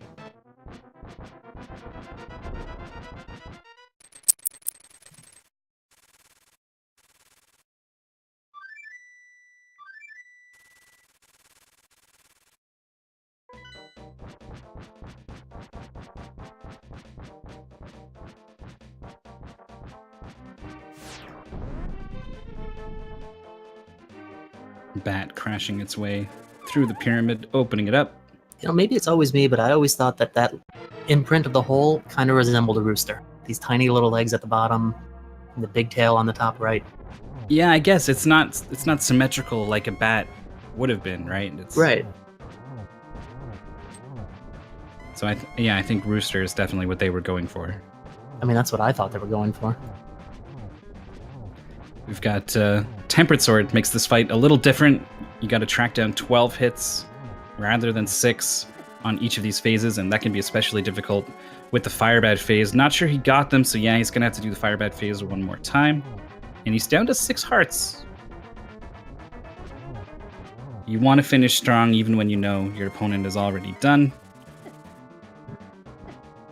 Down to 2, down to... Oh, boy! Let Ganon got that circular fire. Oh yeah, still has the blue potions. I'm gonna be a-okay. Nice. But that fire bat still probably gonna come around for another loop. It sure is. These fire bats just keep going and going and going. Yeah, once you let one out, it's gonna screw with you stopping the second one. It screws with you stopping the third one, and it makes this whole phase so much harder than it could be if you had just stopped that first initial bat. Very hard to deal with once they get going. But COB here we go, guys. Under control. On to phase 4. Let's see, we'll get a quick hit there. Got hit by the fire bat. Still got one of the arrows. Mrs. Torch glitch, but has tons of magic, so I don't think this is going to be a problem. Can probably get a double here. Yes, we did. I thought he hit the wall there. Going to be hit number 4. It had to have been a couple of pixels away. It was right on it. Yeah, but you always throw that arrow out there just in case, and sure enough. Yep, because if the first arrow knocks Ganon into a pit, or into the edge of it, then he's invulnerable from a second arrow. GG's to COB Lalala. Final race spot time of 1:45.01, 1 second away from the 1:45 flat, which earns you bonus points and gives you more favorable matchups later on in the tournament. No, that's not true. But I'm going to go ahead and pull xIceblue into chat with us. I see him sitting in the waiting room there. So yeah, please do that. Hello there, xIceblue. GG. Thank you. How you feeling about this one? Any thoughts on the routing or the seat itself? I was so worried when I was like, okay, Ice Rod, let's take the gamble into T-Rock since I'm already up here, and it did not pay off. I was so worried that I was going to lose. Now, actually, I wanted to ask you one thing about that. What was your reasoning for skipping the big key chest initially? I don't know. Like, I thought about it as I was like hitting the little tube thing, and I was like, wait, probably should have checked that. It could have had Ice Rod in it. Yeah, that's what we were wondering at the time. As it turned out, though, by calculating where the small keys would have been afterward, it would have been a small key, because you didn't have any afterward to even get to it, so you would have needed to spend one to get in initially just to get a small key. So that missing it actually wound up not being such a weight on your shoulders. Yeah. I was very relieved to find Ice Rod in the Ice Palace, so it paid in, back. Yeah, no doubt. Both of you guys were looking for Ice Rod as the final item. Unsurprisingly, it's in an Ice Palace. You never want to go there unless you're in Go mode. How early did Koblala go to Pod? Because Pod was huge. That was one of your major advantages, is you went yes. to Pod earlier than COB did. But COB went to Thieves Town, I think, before you did, and that also had a big chunk of items. So yeah, I saw that. It was like the first 3 items in Thieves Town were all items, and I was like, whoa, what's going on here? Yep, Samaria, Mitz. And hello there, Ruby, COB. of course. Hey, GG, COB. Do we have you? We will. Discord's not lighting up, so that's that can help you troubleshoot. Oh, I see it lighting up. Yep, I forgot I pushed it is. talk on GG Ice. Yeah, no, what I was saying was I meant to go to Thieves Town a lot earlier, but nerves got the better of me today. Oh, it's tough. There's so many things to consider. Plates spinning, possibilities to factor into your decision making. On top of I also have to play a video game well. So unsurprising that stuff like that slips through the cracks. I would say for the first 15 minutes or so, you two were pretty much doing the exact same things, right up through just about the Tower of Hera. The advantage at that point was that COB had the hammer. He'd gotten the hammer really, really early, and was able to do East Death Mountain after Hera. And at that point, the routes kind of diverged a little bit. And, you get your mindset. One of you were saying that you didn't go to Thieves early enough. But the reality is, you make your decisions based on reasoning. And the way that these seeds work, more often than not, you're not making bad routing choices, even if they don't work out. So, either way, I very much enjoyed watching this. And right up to the end there, you both entered Turtle Rock at the same time. And it was a really, really exciting final 15 minutes to watch. Nice. Yeah, well, I actually I was headed to Thieves Town when I died. Right. It was just one of those things that got the better. And I don't know why I didn't just stick with my plan and go back, but instead I went to Eastern and found a whole bunch of nothing. Yeah. And it's wasted. Sometimes after a death like that, though, you decide to just change your route just to clear your mind, get a fresh start on what you were doing, and there's nothing wrong with that. We've all been there. I was actually really worried when I went to Eastern pretty early, before even going to Hyrule, and I found the Master Sword, and I was like, ugh, here we go. Yeah. And then I found the hammer in Hyrule, and I was like, oh, thank you. Yep. Yeah, there was a pretty consistent sword advantage for you, xIceblue. You always seem to find the next one a little bit before COB, and it made a lot of the dungeon going easier. You finished with the Butter Sword, COB finishing with Tempered, hustling straight through Turtle Rock, missing the sword upgrade on the bridge, I believe it was. Yeah, I think that early gamble to T-Rock and finding Tempered really paid off in a sense, because it helped me clear dungeons a lot faster.